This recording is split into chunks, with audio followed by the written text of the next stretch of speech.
any other HBCU here too? All right, so guys, thank you for showing up. I just want to say it's amazing to find young people congregate around events like this. And when you see conversations happening around what the future of the world is going to be about, I feel it's one of the most important investment we can make, right? You see, if you say education is expensive or information is expensive, you should try ignorance. Like someone says that um, every every problem is a wisdom problem. He also says that everybody's mountain is their ignorance. What you don't know is your mountain. What you know is going to open you up into a world of all possibilities. I know you're not here to just listen to me. We have phenomenal panelists. Can we give it up for these panelists, please? So I want you to do it again in a way that when the people speak the tea, they'll just tell you all the secrets about coming to their country. So can you celebrate them again?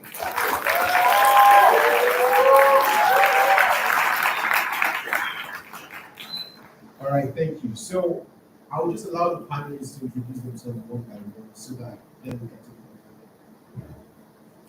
All right, what's up, everyone? I didn't go to an HBCU, but that was the next best thing, George Mason University. And I am a diversity recruiting manager within Amazon Web Services, and I've been there for about 4.5 years, and I specifically support the early career talent team. So that's interns, campus hires, and people that are right outside of school, or maybe they didn't go to school, and they have 1 to 3 years of experience in trying to get into the tech space. Nice to meet y'all. Hello.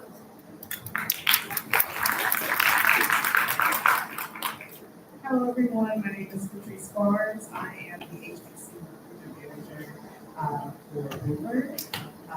And fun fact, I went to graduate school at HBC, Carnegie University, undergrad, PWI, and I am really, really excited to be here and share more information about how to join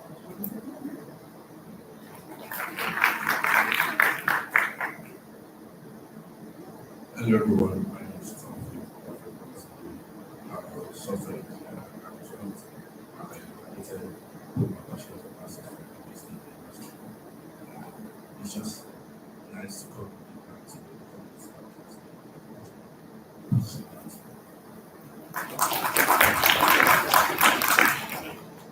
Hey guys, my name is Shubham Gopala, and I'm a software engineer at Google. I usually graduated from Morgan State last year, December, and I'm just here to share my experiences and how I did it.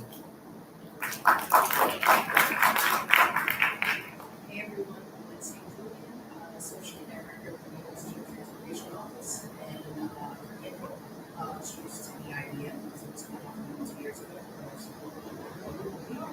I am also a 10-time alum from HBCU, graduated university. So we have our career program and all that good jazz since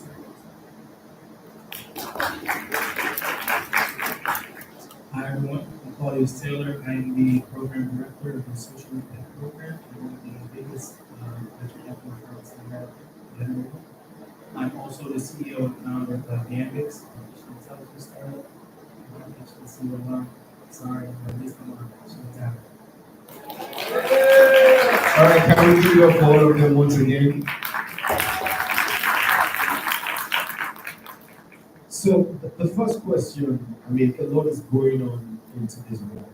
Like, we are seeing, I mean, just yesterday, maybe yesterday or 2 days ago, I believe it's yesterday, the founder and CEO, the CEO of OpenAI was fired, right? A lot is going on in the tech world, and we've been getting a lot of buzzwords.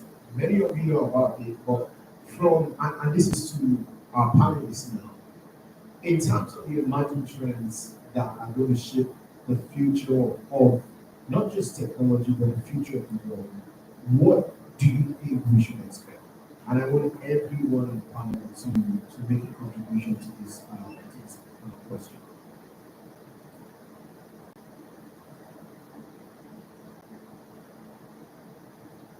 Just off the top of my head,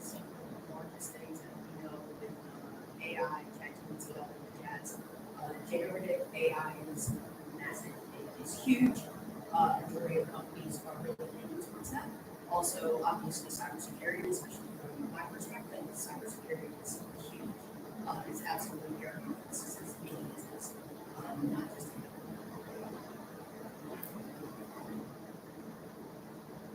To me, I'd say generative AI is pretty huge, like she said. Yeah, AI has been growing for quite some time now. But I feel like another aspect that is another interesting aspect of the quantum tech. I feel like that area has slowly been evolving, and during this time, it's making much more progress, and it's eventually likely going to open up a bigger boom than AI.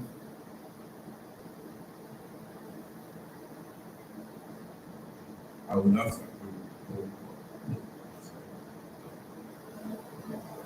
Though we are currently AI is making huge use for also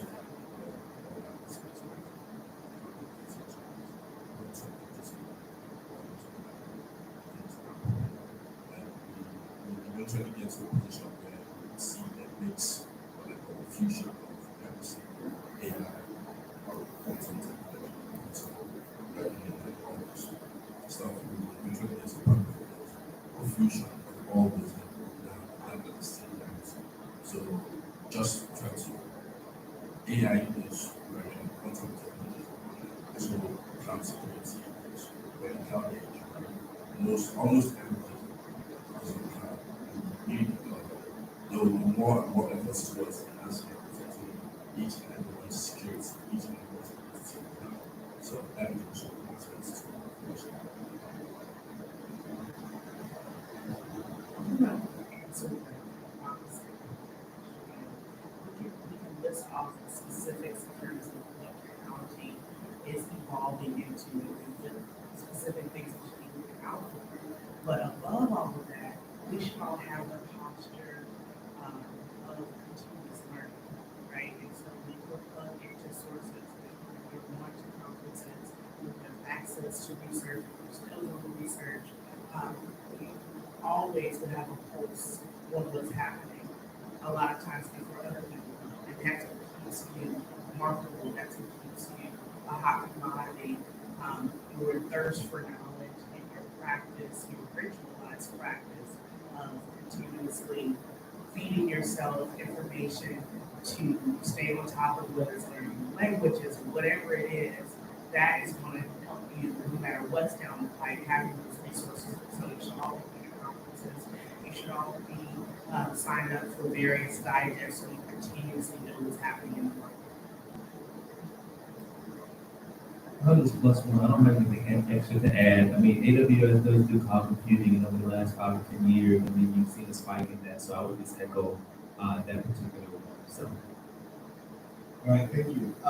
Just to follow up with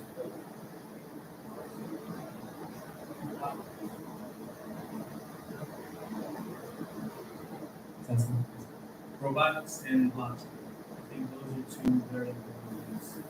We can't just count those two.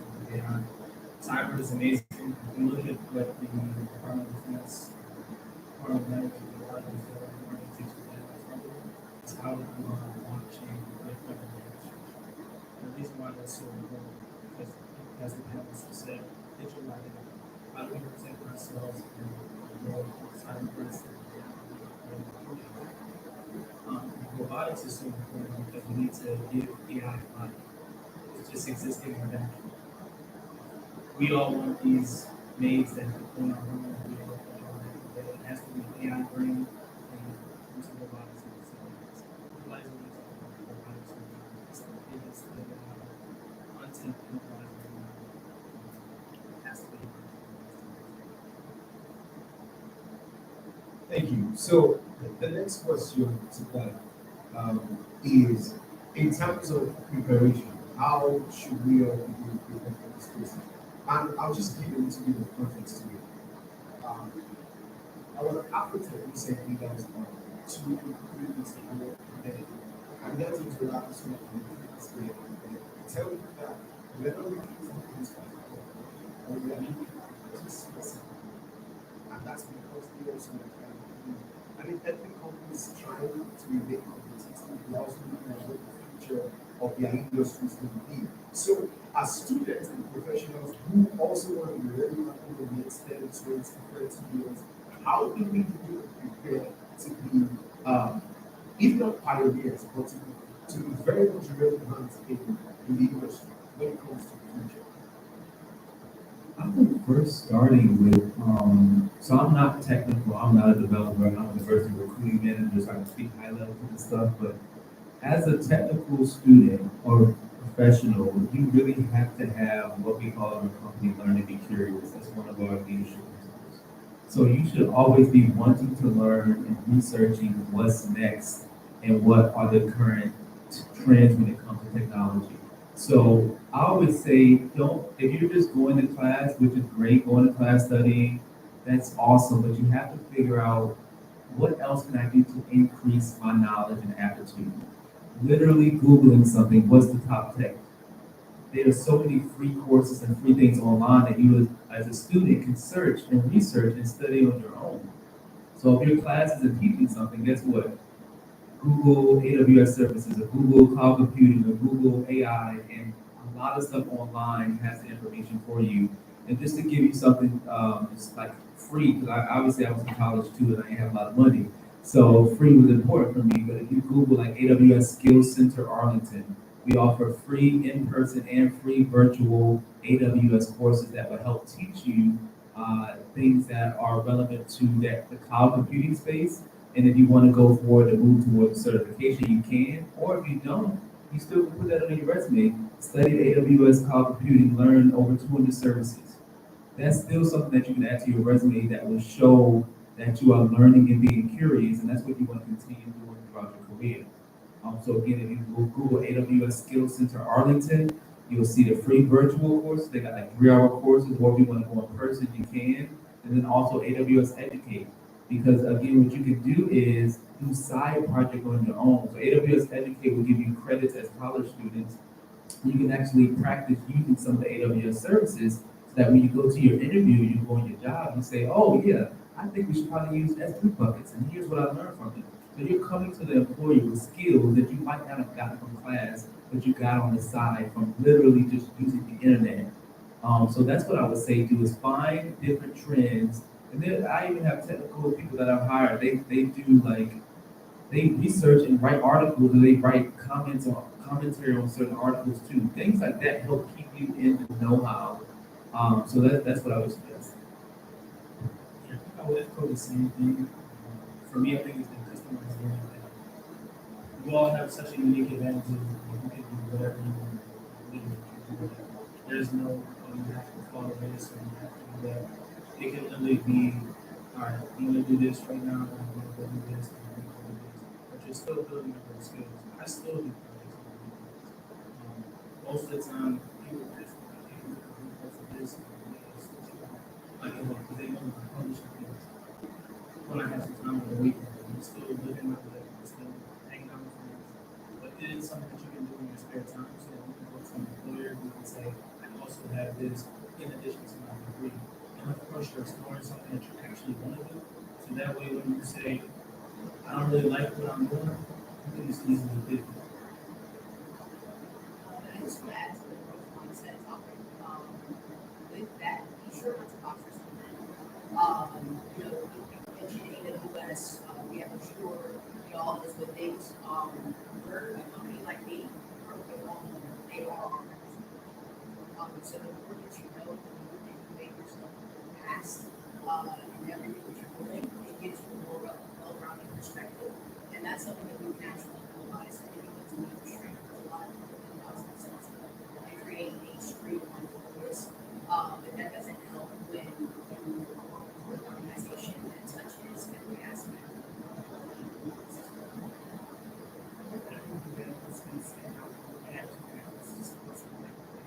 But the one thing I will say is that when you are looking for a company, look for a company that offers you the opportunity to continuously learn for free, right?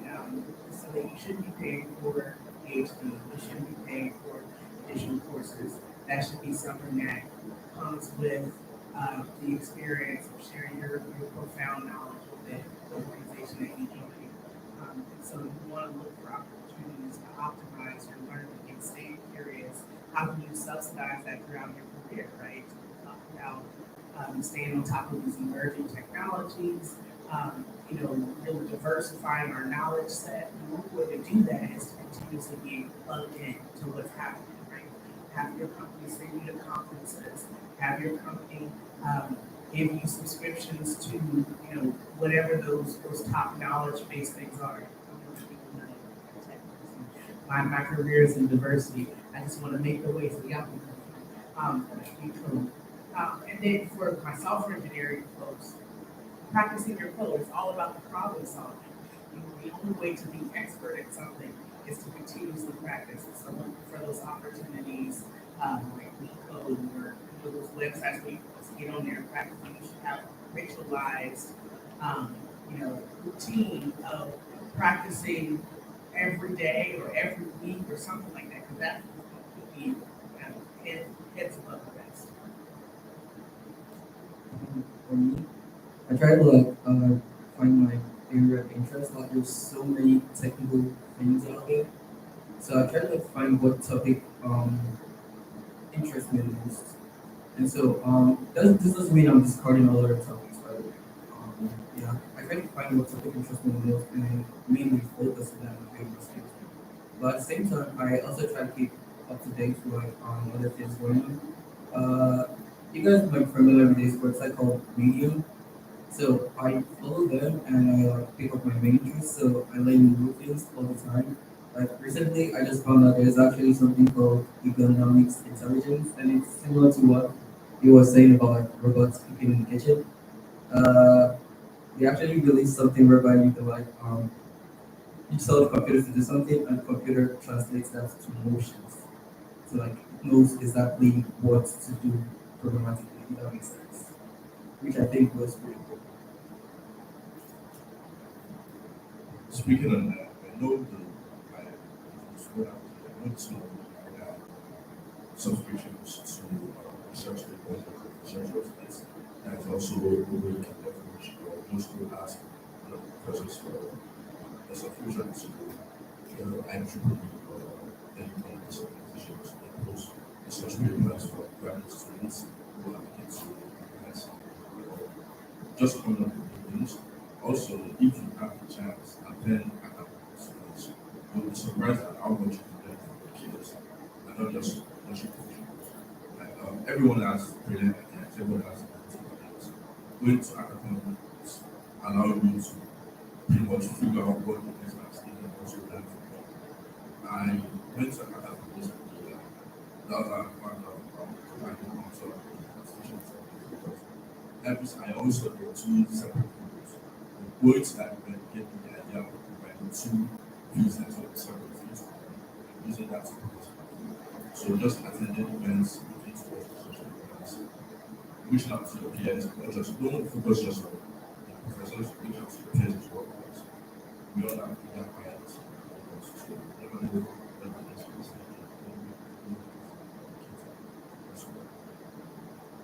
Thank you. So a follow-up question, especially to the diversity of inclusion, maybe clear initiatives or companies are leading the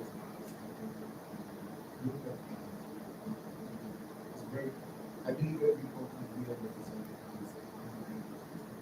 is very possible that most of us as students and professionals don't understand the whole concept around it. They don't understand what your companies you really don't understand what your companies do when it comes to the AI. Can you just shed more light on what you all represent from your own company perspective and tell us about the initiatives that you're doing? Let's jump in just real quick. Okay, so the major thrust, and this is the why I'm here, why our engineers are here, is we want to diversify our engineering pool, right? We want engineers of color to be on the teams. We want folks from various backgrounds to join our organization. And so we know that there exists barriers in access to information, access to resources, access to the tools that will help make them successful so that they can manage the office stage. And so we have, you know, um, strategy, budget, time, resources dedicated to addressing these barriers so that we can diversify our engineering. Simple as that. We want more black engineers. We want more women engineers. We want more engineers, right? And diversity is a big buzzword, but especially in the engineering space, because guess what? We've got a diversity problem, right? It's not diverse. It's very homogenized in their spaces. With Microsoft, with Amazon, you're not going to see large groups of people who look like you. And so I'm going to speak for myself, where like we want to be solutions to that problem, right? We know that there are systemic, there are historical barriers as to why certain folks get certain opportunities, certain folks know about certain things, certain people are successful in certain areas, and certain people are not. And so our solve for that is to bring our engineers to campus to do live coding workshops so make sure we know how to articulate problem-solving abilities in the technical programs so that we can be successful. We already have the ability to want to show you how to potentially get information that will show that you know what you're doing and you're doing the team. And so that's kind of like very micro in terms of recruiting. But company-wide, diversity goes in tandem with our networking and community building and our key elements of transparency. A lot of the work we do is in partnership. And so that's going to require people who have different ways of thinking, who have come from different backgrounds, because that makes the product even stronger. And so our entire organization revolves around these institutions of thought. So that how that can look on a very macro level is the way our building is designed is to encourage community building, to encourage networking. We have entire floors in our pantry floor with just snacks and tables and workstations. You just come down and have a meeting and connect with folks.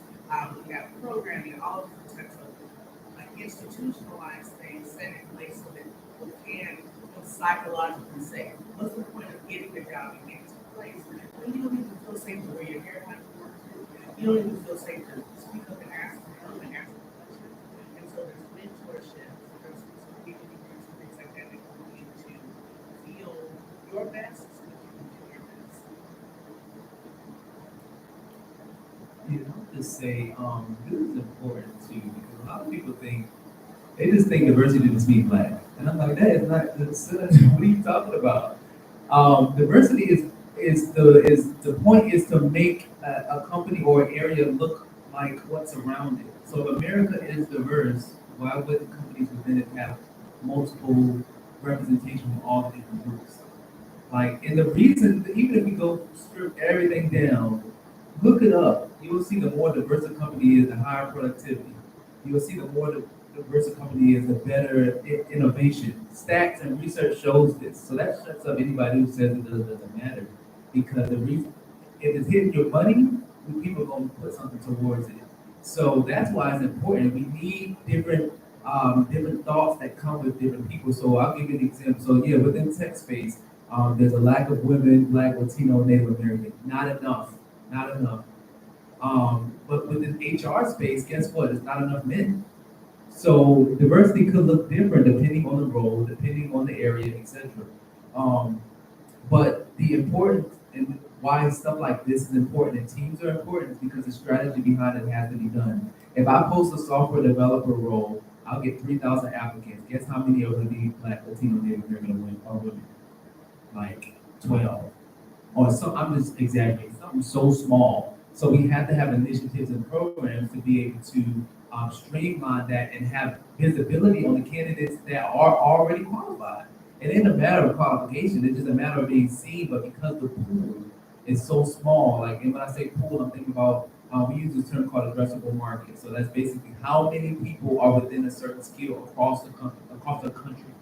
So if the addressable market for a software developer for Black is 10%, that's mean only 10% of my pool is going to be Black. So if I just do, all right, whoever just apply, run it through first in, first out, I'm not going to get visibility to those candidates because it's only 10%. So that's why it's important that companies have initiatives and strategy to get insight into, all right, how do we review these folks and get them in the pipeline so that they can see, again, everybody has the skills. It ain't a matter of the skills. It's just a matter of the visibility. And then I'll say what we do for our company. So we got any kind of affinity group you can think of. We got Latinos at Black Employee Network, women's at, we have warriors at for military and veterans, a group for I mean, anything you can think of. And we really look out for each other. Like our Black Employee Network, we get together once a month in our office and we like take over like a floor. It actually looks like an APCU, so it's fun. You just work together in the area, and then afterwards we have like a little potluck or a little kickback, whatever you want to call it. So we hung out after that. Last month we had a karaoke. We had an event with the Congressional Black Caucus in September that had 700 people there, and we all dressed in tea and came out and just done. So we hang out, we support each other, and then not only that, like we help with promos. So we do promo doc workshops. So the Black Employee Network might say, all right, this is how you get a promotion. Or I'll go into the Black Employee Network Slack, like, hey, I'm at the school, I met this electrical engineer, I don't know much about it, can somebody talk to them? And they're like, I can, easily. So that's how we support, not only from a company perspective, but from like individuals. So even if you're not within diversity, you're still a part of your group that you connect with, whether that's Latinos, women, etc. And you can just still support on that end. Okay. Yeah, at Google, our aim is to bring information together.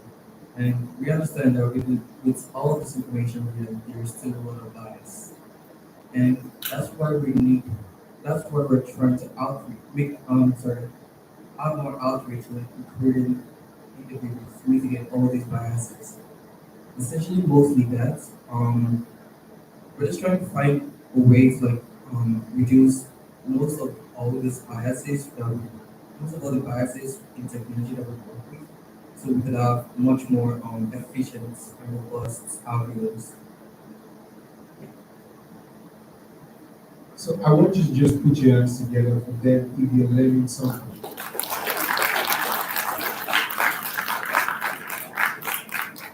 So I don't know if you guys have to ask questions. We have very few minutes now. Very quickly I'll ask one of the team members to share the need to ask questions. But we'll continue with the panel session. So the follow-up question to the previous question there is going to be, what specifically do you look for in an HBCU or in a diversity that makes them stand? What are you looking for certifications? Are you looking for projects? Are you looking for what exactly are you looking for as a leader? So it starts off with obviously the papers. From that point, I'm either looking at have you done a previous internship or not. If you have not done an internship, then I'm looking at what your project is. What role did you take in that project? Did you actually show that you have leadership capabilities throughout that? It's anything you do just because you don't have an internship does not mean that you have not done that. So you have to make sure that your stuff is written well. Because at the end of the day, until I see I don't know you from the next person. Whether you're part of organizations, not just a member, but you should have leadership. That's what I'm looking for. And that is that you are that. It's how you present yourself. When I talk to you, are you talking to yourself? If you tell me what you did and what you did, because all of that's going to make sure if you just say, well, I did this, great, so don't wrong, we all have relatively the same degree. So at the end of the day, the degree is not what makes you stand out, it's what you do in addition to. And that goes for while you're actually in the role as well. You want to move up in the role, it's never about I was good at my job, it's about I was good at my so all those type of things are really what makes you stand out. Certifications are also a massive at least for me, I can't speak for everyone else, but I know for me, certifications are really large. We're currently, pushing for the Power Platform, so Power Apps, Power BI, things of that nature. Not a lot of people have that certification. You You have the certification of modern applicable are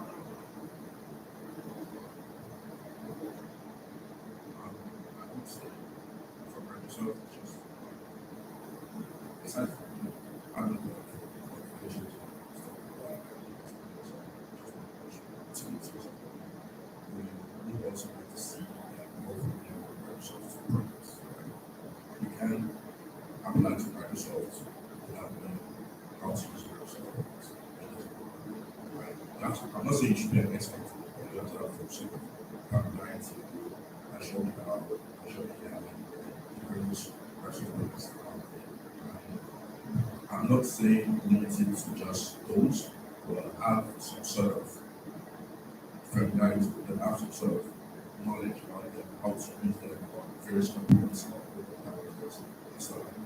That gives you an end. That shows you it's like, okay, this person has the skills, this person is familiar with what they're using, or some of what they're doing, right? So this person knows how to do stuff. Yeah, I think colleagues just said, I think I'm in a unique recruiting position because I have almost free reign to recruit however I would like to. So I think that when it comes to skills and how you separate yourself, it's even more crucial for me. Because I work in thousands of people, thousands of emails every single day in two different forms, right? It's people who are interested in technology and saying, hey, how can I apply for that position? How can I apply for AI engineering position? But on the other side of it, it's business owner, whether it's product, what do you think of the product? And in each of those scenarios, it's what makes you different from the next person that allows you to really get them to have service. You have success in the project that you're in. And you walk through how you solve difficult situations in fast-paced situations. Because for me, I'm always looking for problem solvers. And that's already problem solvers. The problem solvers that are worth investing millions of dollars into. You deploy millions and millions of capital. So that is the difference between you and the next person. Literally, because ideas, you guys can tell me, ideas are right. Such people put the ideas on the table.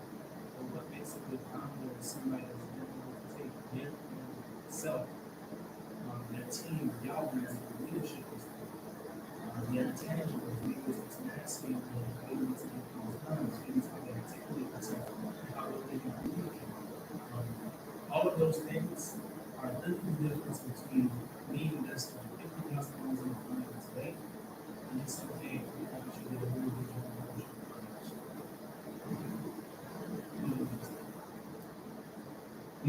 And so this is really important. I'm going to give y'all a bunch of like practical stuff that you can actually do. So coming to stuff like this is important. And he shows up, they spend time and money to come here. They're gonna want to get a return. So you being here, guess what? It can highlight you over just regular applicants. So when we go to Afrotech, NESB, SHIP, Society of Hispanic Professional Engineers, ACES, American Indian Student Association, we go to that and we want our return. So if you're there, you're gonna have access of more access over somebody that this applies. So that's that. If you're in a student organization, raise your hand if you're in NESB. Okay, everybody should be in NESB. Well, you're not all in NESB. Everybody should be in NESB. So raise your hand if that's on your resume and your LinkedIn. How do you have it written out on your resume? But how do you have it written, like literally, what does it look like? But what does it look like? Yes, both.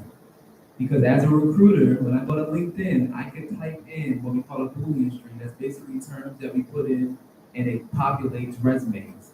So if I go to LinkedIn and I type in NSBE and your resume says National Society of Black Engineers, guess what? You're not gonna pop up. But if you have both NSBE and National Society of Black Engineers, you get both ways. So if I'm a recruiter and I just happen to spell it out, I'm gonna populate you. But if you don't have it written out that way, you won't come out. So you need to have it both. So chef, same thing, SHPE and parentheses Society of Hispanic Professional Engineers.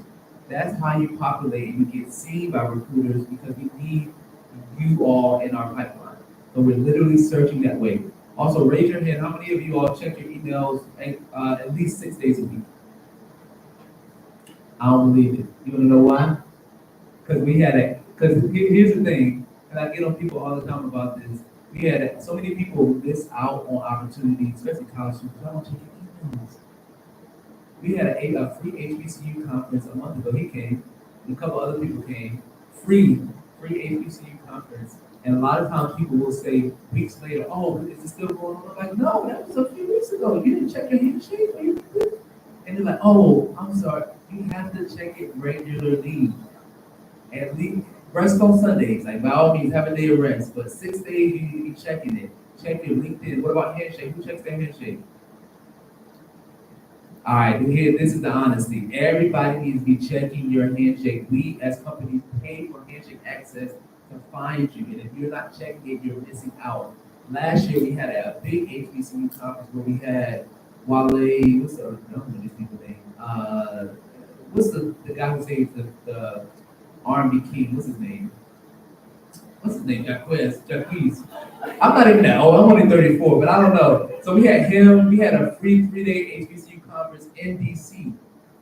3 days in DC. We took you in the JW Marriott Nice. We had all this super stuff. So we had professional development and everything. And you'd be surprised with how many people responded back months later. Oh, can I still come to this? That happens way too often. So I know it ain't true that everybody checking and everything. So take advantage of these things because they're easy wins. And you go there, you get in the place where you're seen because you already have the skills. You just have to rise to the top because there's so many other applicants. So those are the things that I would say. Join the organization. I would join all the organizations I just mentioned, be a part of them, and then there's more strategy when it comes to actually landing the interview. But first, you got to be seen. So I wanted to make sure I touched on both things. Excellent. I understand all those things. Plus, and this is a specific look at software engineering because software engineering problem solving is important. I think I mentioned practice and practice. That is key, right? So how is your problem solving resume, your project, and it has to be written in a way that I can strongly understand okay, this is the project, what's the problem, next one we're gonna solve. How do we solve the problem? What technology is where you're leading? All of these things are telling us really important information. If you're software engineering and you don't have any projects in your resume, then average recruiter, whatever, we don't spend all day. It's like a quick load. If you don't catch me, moving on. So what draw me in is the project, and even if you have a day internship experience, you can still work on projects on your own, even on your own. And foster your own opportunities to continue experience all of this. That's what we need to see. How well you solve problems, what's your capability level, dashboard, algorithms that you'll be able to get there. She mentioned something that actually caught my attention. She said passion. So, as far as I can remember, most of the interviews that I've been through, that was something that really caught my interviewer's attention. They were like, "You're so passionate about this topic." So that's why I think it's always a good idea if you find something you're really interested in and dive into it. All right, so we are just right about time, and I want our recruiters, I mean, our panelists to give us their partners. There's something about um, everyone I see in the audience. Some people have been wanting background, some people are looking for the next phase of their life, some people are looking for clarity. So people in the next 1 year can imagine being in a bigger position, so having better experiences. So I want you to speak across all of that. How or what would be your final words to someone that's seated in the audience that really wants to change their lives? So I want everyone to, in just one, let's say 30 seconds, give somebody in the audience something that they could hold on to and change their life? So I would say you have what it takes. You literally have what it takes. You have the skills that are necessary. It's just a matter of believing in yourself and practicing how you articulate is probably number one. And then, like I mentioned before, like you have to own your career. Though. Don't expect an employer to get you to the next step to do this for you to do that. No, you need to do it. So when you make these relationships, guess what? Follow up with them. Keep following. They don't reply back the first time. Guess what? Follow up again because people who do that go further, and you really need to own your career. Don't expect anybody else to do it. Don't expect a mentor to do it. You need to do it. And you do that through mentor. You do that through relationships as well. So again, you have the skills needed and own your career in the next steps.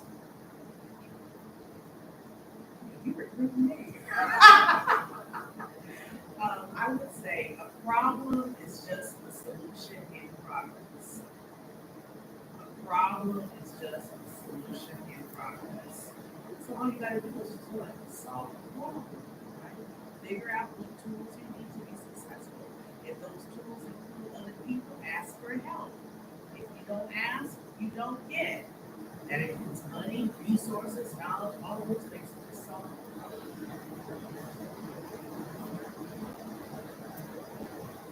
I would say from the go, I know I've been to the job, restaurants,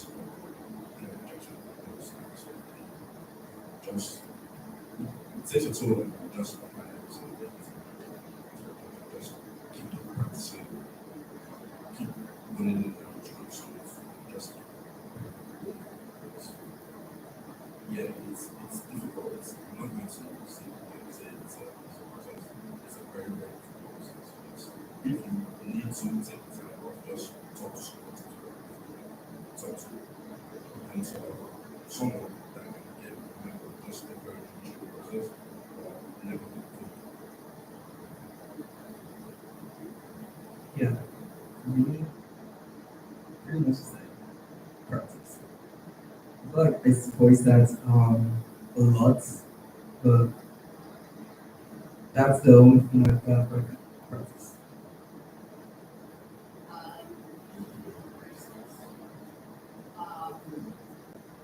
Don't lose yourself. Money is not worth it. Money is not worth it to lose yourself. And I can say that because I know it. And took 50 something. And then the other thing is still very simple. Simply. I think what I couldn't leave on for me, I think was you got to believe in yourself. I think self-discovery is the most important thing that you ever do in your life.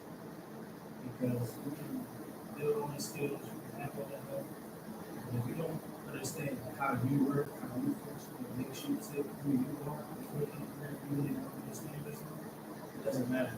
Because it's hard in so many different ways in life. You're always going to try and come in and try and figure things out. You're going to figure anything out. Try to figure out yourself.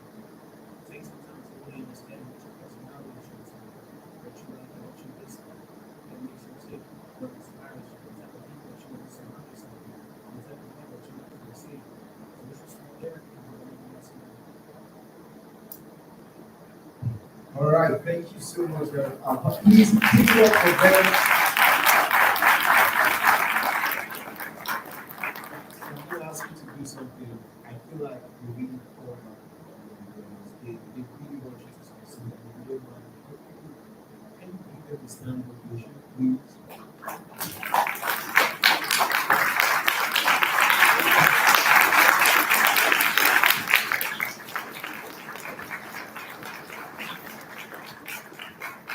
All right, we just want to say thank you. Thank you for coming. Thank you for sharing the way you do it. Thank you for coming to be a part of Moment TechFest. Thank you. We love you. All right, thank you, everyone. We will continue with the next program. Thank you.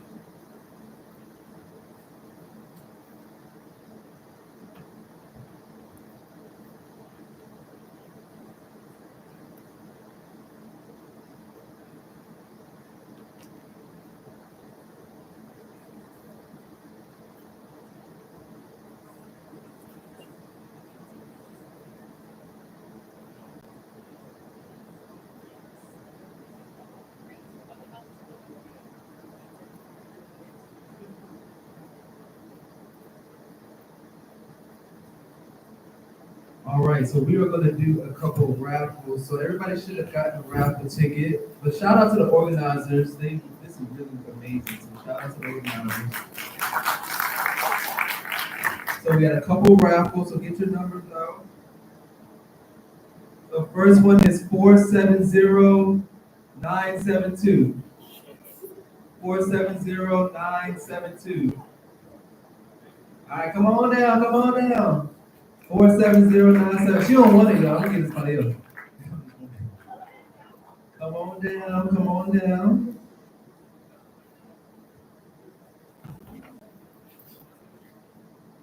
Let me verify to see if you need cheat. All right, so she gets to choose between a Echo and a earbuds, and I also have an Amazon Fire Stick.